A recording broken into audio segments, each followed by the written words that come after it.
तब लोग शॉक थे, लेकिन आज सब मानते हैं कि गूगल ने उस टाइम डिजिटल दुनिया का बेस्ट डिसीजन लिया था। यूट्यूब पर वायरल वीडियोस, मीम्स और मशहूर क्रिएटर्स आने लगे। प्यूडीपाई, स्मोश, निगा हिगा जैसे लोग यूट्यूब के फर्स्ट जेन स्टार्स बन गए। टीवी स्लो होता चला गया और यूट्यूब फास्ट। अगले 10 सालों में यूट्यूब सिर्फ एक ऐप नहीं, एक कल्चर बन गया। म्यूजिक वीडियोस ने रिकॉर्ड तोड़ दिए। Waka waka by Shakira, a famous world cup song, Taylor Swift और डिस्पेसिटो जैसे गाने बिलियन व्यूज तक पहुंचे।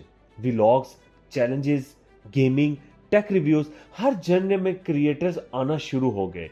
और फिर इंडिया में हुआ यूट्यूब का धमाका। Carry Minati, technical Guruji, Ashish, drone to hell, Dhruv Rathee, हर लैंग्वेज, हर टॉपिक के क्रिएटर्स ने अपना डिजिटल किंगडम बनाया। और यूं यूट्यूब ने आम लोगों को सुपरस्टार बना दिया। किसी को टीवी चैनल्स की जरूरत नहीं रही,